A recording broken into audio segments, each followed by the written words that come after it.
Like, all of the representation that we get in Hollywood is kind of dubious right now.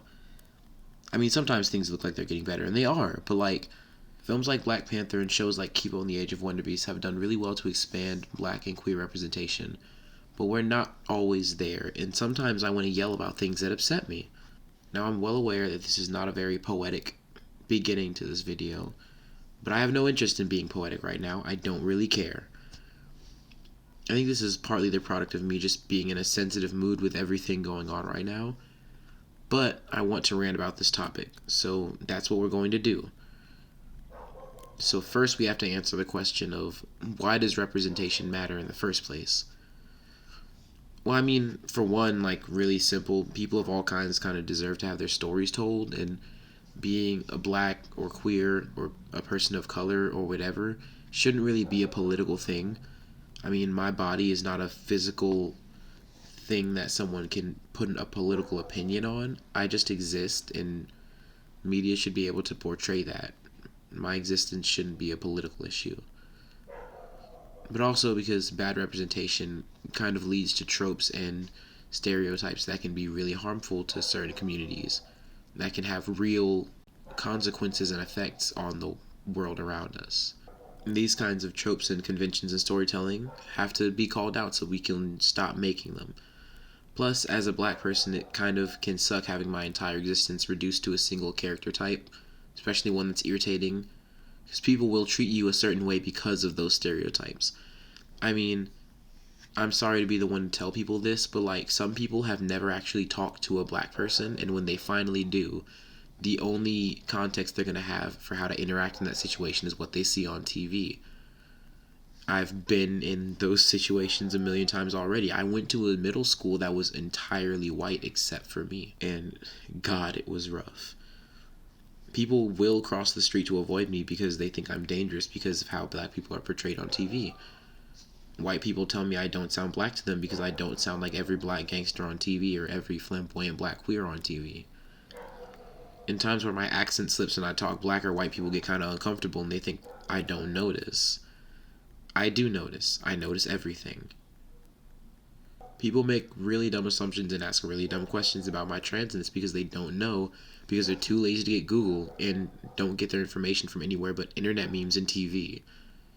And on the political stage, you don't have to look very far to see how the representation of black people and people of color on the news during protests and such makes us seem like dangerous criminals. It's the kind of representation that makes white people point guns at peaceful protesters and run us over. I don't know, I won't pretend I can single-handedly solve these issues today, but man, fuck it, we're gonna try. And we're gonna cover a lot of ground, from Birth of a Nation all the way to anime, so let's just see where this goes. Part 1. Black characters and people of color. Black people, they're in movies and stuff. The role of black people in films is a long and storied and often very painful one.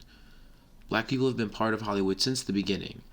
I'm a film student, God, I hate admitting that, and one of the films we had to look at in my film history class was Birth of a Nation. The way that we're depicted on here is, to say the absolute least, not good. Birth of a Nation intentionally depicts black people as rapists, animals, and criminals, and depict the KKK as heroes as they lynch black people. In one scene, a white woman is so terrified of being raped by a black man that she kills herself rather than being dirtied by having touched him. Note that there are no black actors in this movie, but the black people portrayed here are played by white men doing blackface. This movie forms the basis for many of the tropes that will haunt black characters forever. Depictions of lazy and stupid Negro slaves, whores and Jezebels, rapists and gangsters, criminals and ratchet women. The first tastes of those depictions are seated right here for us. Depictions that we've only recently started to break away from. In the aforementioned scene, the rich daughter of the Cameron estate is approached by Gus, a former slave and now a captain, who tells her he wants to marry her. She, freaks out and flees, and he chases, cornering her on a cliff. She tells him not to come any closer or she'll jump. He does, and she jumps. Very simple. In this story, the sheer thought of being touched by a black man disgusts her so much that she kills herself. Her family finds her body and the Ku Klux Klan organizes to stop him. They chase him down, try him, and lynch him. film history, everyone. Despite this, though, the movie is still highly praised in the film community. We talked about it in my film history class. Griffith pioneered such camera techniques as close-ups, fade-outs, and performed an entire battle sequence with hundreds of extras made to look like thousands. Admittedly, there were some feats of cinematography that were done in this movie that are very notable. It contained a lot of new artistic techniques such as color tinting and featuring its own original music score. But this movie also contributed to a rise in Ku Klux Klan membership. It legitimately got innocent people murdered. The historian John Hope Franklin believed that if this movie hadn't been made, the Klan might not have even been reborn. The Tulsa Race Massacre was 6 years after this movie came out, and yet we still have to study it and praise it in film history. It's hard to actually feel impressed by any of the film's technical achievements, to be honest, when its contents are about something that's so evil. Birth of a Nation essentially set a standard for how black characters were depicted and what tropes and character types we were allowed to play. The lazy, stupid, fried chicken eating, ballot box stuffing, rapist criminals in the movie that we were painted as are inspired by previous depictions in things like minstrel shows, plays, propaganda, and art. And it keeps them alive, it keeps them going. It modernizes them for its age. Birth of a Nation is, if we're being honest, America's first real superhero movie. Some of the only culture that white people have here. Think about it. It's a film that's literally about a group of masked vigilantes carrying out vigilante justice. It's an Avengers team-up that caused a real-life explosion of KKK ideology and likely directly killed many innocent people of color, specifically black people. And if aspects of it can live on in how we make movies and what techniques we use, then it's entirely possible and even likely that those depictions still live on now and echo in how we depict black people and people of color in the modern day. I lived in the South. I saw KKK members in real life. I have friends who lived near the KKK. I've been threatened face to face by white supremacists. The effects of this movie are part of my life, inexorably, of all of our lives, not just in our movies, but in how we socialize and how we see ourselves and how we see each other. The Black Sidekick, the Magical Negro, Mammy, and the Gangster. Of course, not every negative trope we see comes from Birth of a Nation, and we're going to be talking about only a few of these, specifically the ones that mostly annoy me. So, let's talk about your main character is cool, and of course he has to look cool at all times. What's the easiest visual shorthand for this coolness? A cool black friend willing to be his sidekick. Captain America has a black sidekick. Iron Man has one. Spider-Man has one, although I love Miles Morales, so this isn't really a criticism. Superman has a black sidekick. Barrett in Final Fantasy is a black sidekick. Bubba in Forrest Gump is a black sidekick. That chick from Tall Girl, whose name I don't care to remember. Everyone gets a black sidekick. They're almost always sassy, snarky, or otherwise smart-mouthed, and they almost never get a lick of character development. In Captain Marvel, Carol gets 3 black sidekicks, none of which get much development.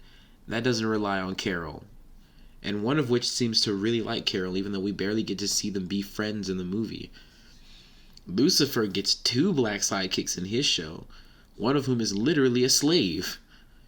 And of course has to be a lighter-skinned woman so she's fuckable enough for the colorist shippers. Steve in Chronicle, who also dies first, Tucker and Danny Phantom, although he's an absolute king, and even Rey in Star Wars gets a pet Negro. In fact, Finn is a really good example of the worst of this trope. His character development is astonishing, it really is. He starts off really well as his own character, and then The Force Awakens sets up a really easy, satisfying arc for him. But then Rian Johnson kind of forgot he existed and didn't give him any real character development in the next movie. In The Force Awakens, Finn's character arc was really about him learning to not run from a fight, and that some things and some people are worth fighting for. But then in The Last Jedi, he's back to trying to run away with his white princess to avoid the war. It's really irritating the way that Finn learns that war is bad by seeing child slaves on a casino planet for war profiteers. Finn shouldn't need that lesson. He knows war is bad. That's why he wants to run. He was a child soldier, a literal slave. And yet, the most development Finn is going to get is chasing around this stupid white girl while she tries to peg her emo twink boyfriend. Not only that, but the only other black main character we get is also a former slave / child soldier. Finn's character arc is full of in-world experiences that connect to issues among black communities, and he's one of the first relevant black characters in Star Wars. He's the protagonist of 3 movies. If you think Finn wasn't meant to be just as much a protagonist as Rey, you're completely wrong. I mean, in the first trailer for The Force Awakens, he's the first character we see. He gets almost just as much screen time as Rey.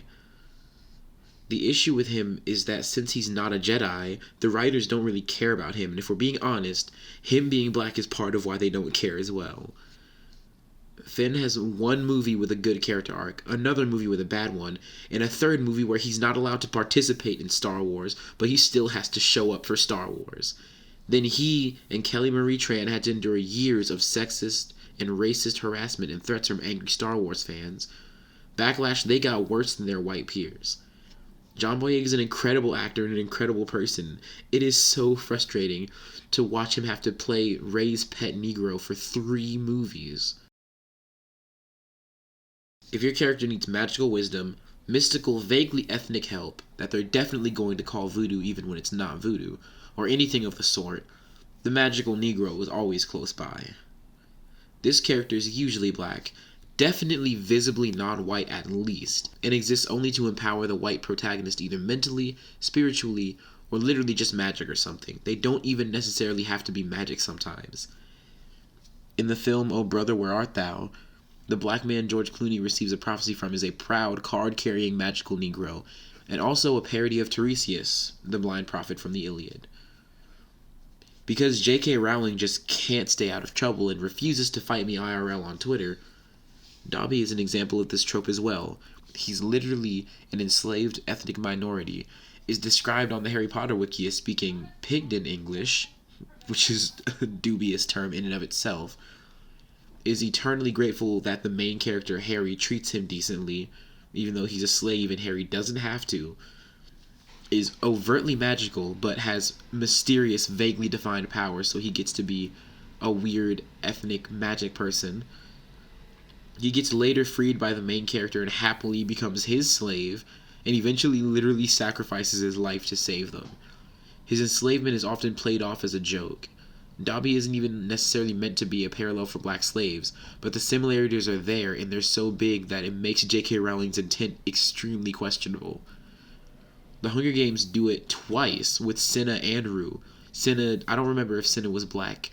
I don't remember if either of them were officially written as black in the books, but both of them are black in the movie, and both of them die for Katniss's character development. One of them is literally lynched. BT is also kind of a magical Negro if you think about it in the 2nd book. But he gets to be a special brand of magical Negro, the Electric Negro. You ever notice a lot of black characters have electricity powers? Killer Bee in Naruto, Static Shock, Black Lightning, Cyborg Storm, Miles Morales. I mean, seriously, check TV tropes, there's a whole list. Electric Negroes are everywhere. Either way, if you ever want to empower your white audience while asserting to your POC audience that their only relevance in white supremacist society is centered in how useful they are to the white ruling class, then you can always employ a magical Negro. Okay, so let's talk about Artemis Fowl. This movie is a mess, especially for people of color. There are 3 or 4 characters who are people of color in this movie. There's Nonzo Anzoni's butler, a typical big scary black guy who also works for and is best friends with a 12-year-old on some Mark Twain Huck Finn inward gym type beat. And then we have this horse who only exists to give us boring exposition. I legitimately can't remember because this movie is a fever dream and he's barely in it. He's played by Nikesh Patel. Then we have Tamara Smart playing Butler's niece. Did I mention one of the only black people in this movie is named Butler? Kinda cringe, bro. So the only black guy in this movie is a butler who works for a white child and is a scary black man. His niece, who I think was supposed to be a love interest but instead is barely in the movie and barely has any lines and doesn't do anything to actually influence the plot. A centaur, who also doesn't really matter in the plot. Also, turning one of the only people of color in the movie into an animal? Kinda cringe, bro. But that's not what's super important right now. What is important are the goblins in this movie, because this movie pulls a Bright and uses black aesthetics as visual shorthand for minority criminals, specifically the black ones. The film wants to visually explain that these goblins are criminals without actually having to say that they're criminals overtly. So, they put them in stereotypically black clothes and jewelry and stuff, and not even nice ones. I mean, like, come on guys, dress to fucking impress. And then they code them as black so that you draw the connection and go, oh, these are criminals. I've been in situations where I was the only black person or person of color at all, and when you're the first non-white person someone has met, the way they treat you is pretty heavily influenced by what the media tells them that black people are like. Even if they know other black people, they still do. So this kind of negatively racialized visual storytelling doesn't just tell you the goblins are criminals, it attaches the image of goblins, monsters, criminals, and black people all together in a neat little bow. All this in a movie where one of the main characters is a subservient, scary black man. And if you're paying attention, you can look at this movie and the way it uses black culture and depicts black people and go, hey, that's kind of familiar. Butler and the goblins in this movie may not be chasing down innocent white women and trying to rape them, but the same message of black people being dangerous monsters is kind of being pushed here. Oh, did I mention, spoiler alert, Butler fucking dies, but one of the only black characters in the film dies. One of the only black characters in the film dies by saving his white boss, because this movie already couldn't be shitty enough. Artemis Fowl sucks. I mean, I could rant about it in detail for like an hour, but we're not going to do that. That's not what this video is. We're moving on. Let's talk about Young Justice. When Halo was revealed as one of the characters being introduced in Season 3, I was pretty excited. I thought they looked really interesting for this particular adaptation of the Young Justice series, and I didn't really know much about the character, so I was pretty open to whatever she turned out to be. This quickly went south. Very south. Content warning. Murder and stuff, and, like, gore.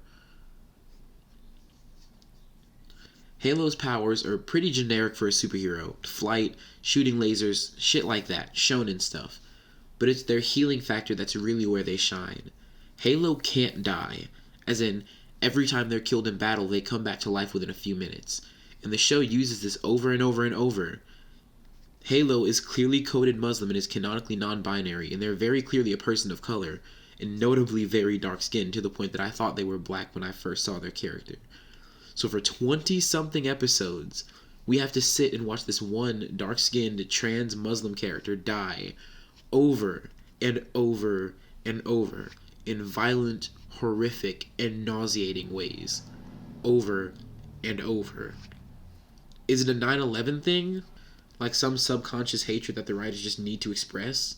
Muslim fans really did not take well to Halo, and I can see why. I didn't take well to her either. They're coded as Muslim very aggressively, and I mean coded because Halo outright states they're not Muslim, but they wear the hijab because it feels right.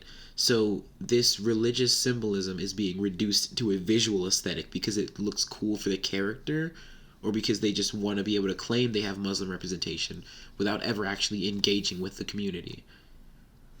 So the show can garner all of the praise from white liberals and people who aren't really paying attention for having a Muslim character, but never really have a Muslim character.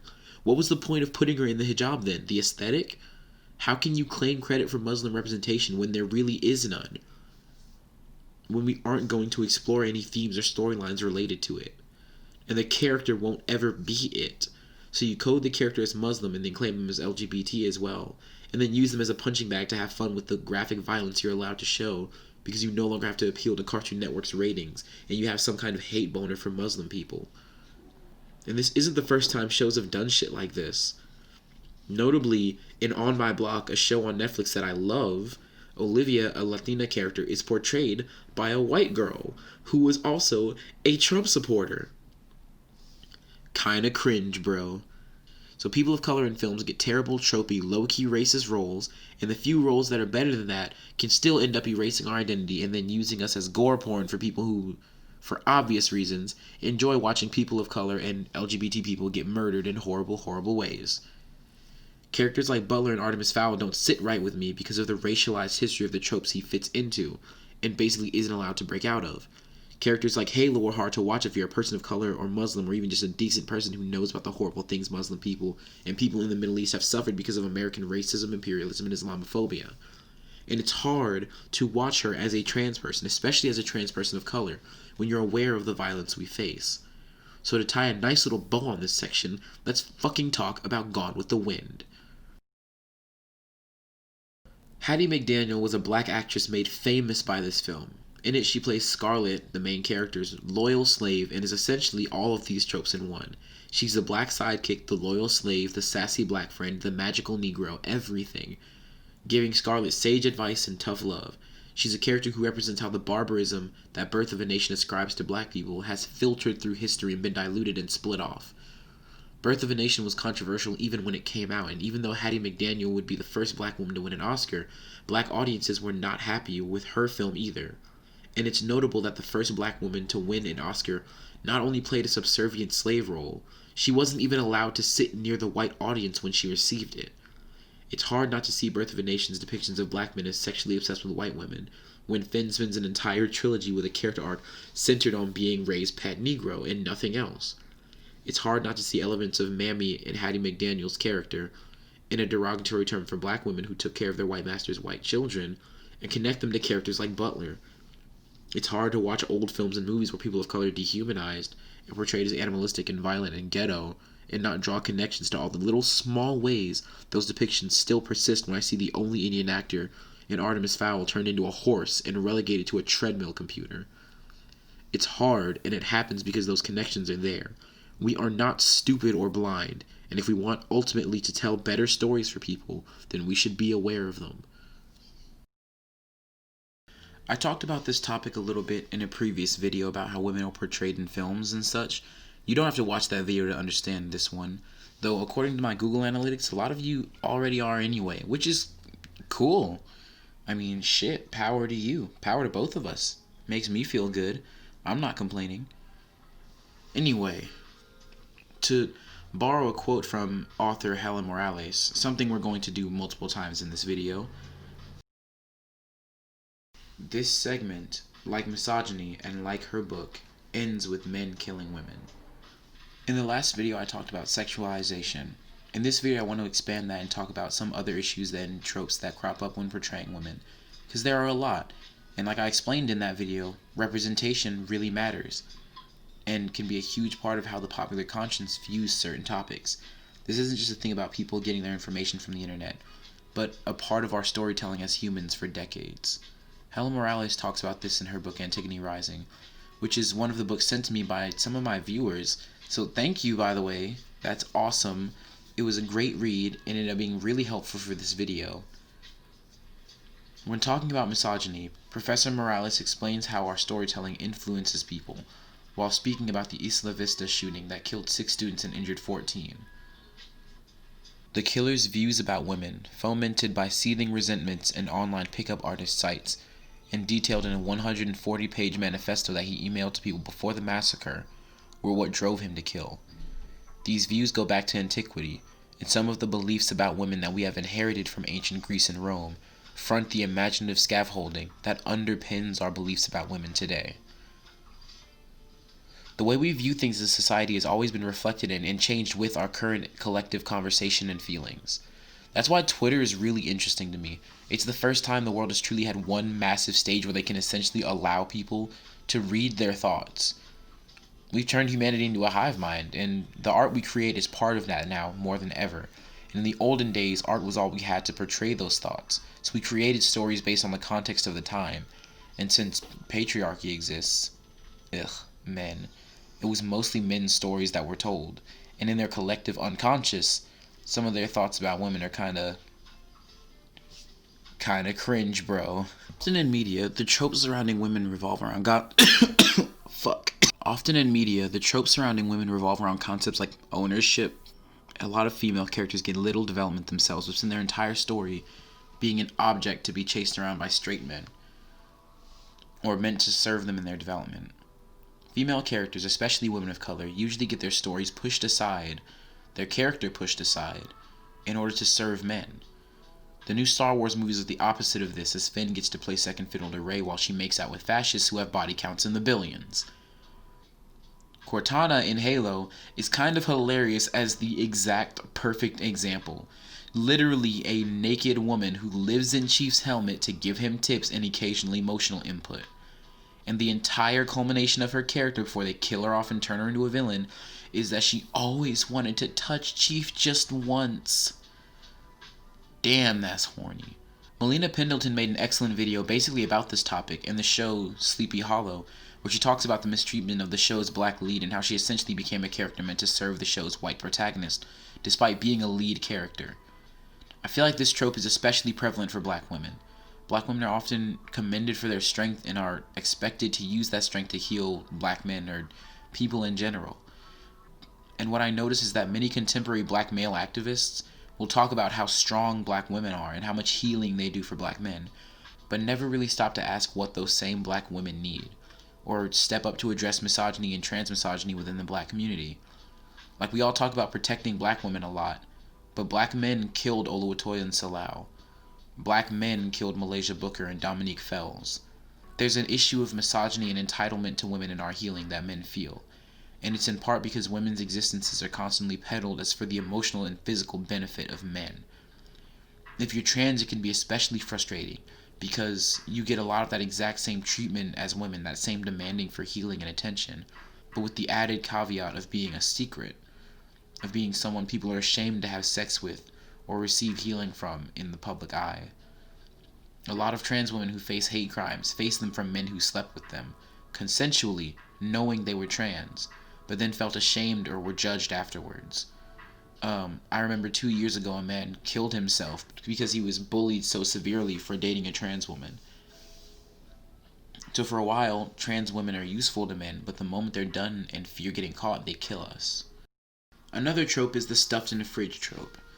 This trope comes from a Green Lantern comic where Kyle Rayner, one of the worst Green Lanterns if we're being entirely honest, in canon finds his girlfriend murdered and stuffed into a fridge.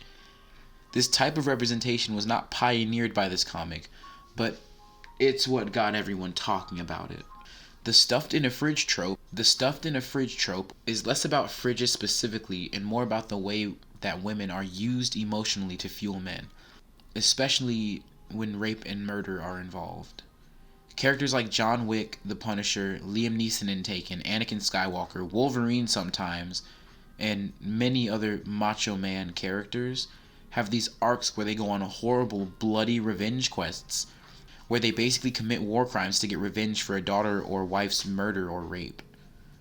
If the female character is even alive, she will not get to have her own emotional arc other than being damaged in a way that motivates the men in her life to fight for her, and reinforces the idea of women being property, and reframes these seemingly noble pursuits of justice to what they actually are: men defending property from other men.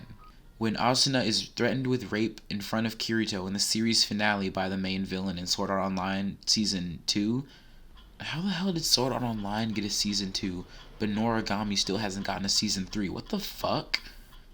Anyway, at the end of Sword Art Online Season 2, when the final boss is threatening Kirito's girlfriend with rape right in front of him, it's done explicitly just to fuck with him, and it's framed not as scary and traumatic for Asuna, as outside of her, crying prettily, but scary and traumatic for Kirito, because his girlfriend is getting her cheeks hit by another man. It's not about the trauma of rape, it's about the desecration of Kirito's property. And that is the common theme of rape as we frame it in the real world too. Desecration of property. It's why so many fathers in America honor kill their daughters or wives after they're assaulted, because women are stripped of their personhood in society. Men contextualize these events in their head as property or something they owned being ruined or stolen. But nothing was ruined or stolen, someone was raped. This is the issue that a lot of people have with saying things like, she was someone's daughter or she was someone's wife or whatever when a woman is assaulted, because these kinds of sayings reinforce the idea that the only reason these victims matter is because they're related to someone who's going to grieve them, because someone has possession of them. She was someone's implies ownership in its wording alone, when in reality, she was someone should be enough for people to care, and it's not. There's, of course, the rape revenge story, which is the lucky example of what women get on the slightly less garbage scale of female representation. It's essentially just rape a female character and then make her a violent, vengeful sociopath. Films like I Spit on Your Grave are pretty common examples. Game of Thrones does this to nearly all of its female characters. Women who start off complex and interesting until George R.R. Martin decides to just have them be raped and become monsters and leave their development at that. Women don't become monstrous murderers after being sexually assaulted. Women who kill their oppressors are not violent monsters, and portraying them as such connects them to cases like Centoya Brown, a young black woman who was kidnapped and sold into sex trafficking and then escaped after killing her rapist in self-defense as he tried to assault her. She was 16. She was 16 years old, and after saving herself from assault, was imprisoned for years. And it took the efforts of the entire internet, Kim Kardashian, and Kanye West all collectively begging Donald Trump in order to get this girl out of prison. 3 reality stars have that much sway over everything. God, Earth is a fucking hellhole. This happens over and over again, though. There are countless stories of women killing or fighting in self-defense and being punished by the patriarchy. In fact, our criminal justice system has a kink for enforcing patriarchy. Trans women are sentenced in men's prisons in what they claim is an effort to prevent rape, despite male prison guards being known rapists already, but I mean, whatever. Women of color losing their children due to state-enforced poverty, being punished more harshly for crimes that make them seem like insufficient women or mothers. Our society hates deviant women. Literally, any media targeted specifically toward women gets attacked by men and devalued despite being just as artful as anything a man created. Steven Universe and She-Ra on Netflix are undeniable additions to LGBT history in America and animation history. But these shows will always have to suffer the wrath of guys like Quartering, who, as Thought Slime and much other better YouTubers than I have pointed out, obsessed over the sexual implications of queer characters in children's shows like some kind of weirdo. But also got half of the stuff he said about She-Ra completely wrong, because he didn't actually watch it, because he didn't actually care, he just hated that there was something about women. She-Ra is for girls and has no artistic value to him. That's just how men think. You know what women-led projects men like Quartering like?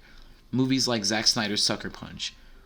It's shows like Ruby that fumble their female representation so badly that half the time the characters make little sense or just actively fall into the same traps of sexualization and other negative tropes around women.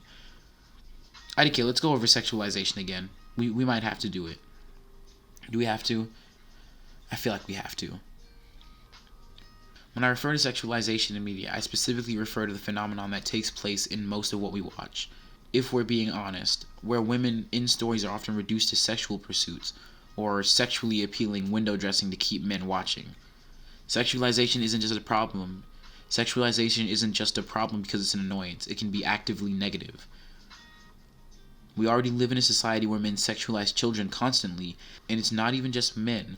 Women can be abusers too, and it's incredibly important to note that sexualization is not something that just happens in movies. In articles talking about Ghislaine Maxwell, her victims, the literal children she raped, are described as having slept with her, not victimized. The term to sleep with someone is a particularly frustrating and meaningful word choice. What it implies is that these encounters were consensual. It implied sex, not rape. 2 different things, and in implying sex through those terms, and not rape when talking about these victims, it sexualizes them. It makes them more susceptible to victim blaming. It makes it harder to convince people that these people need help.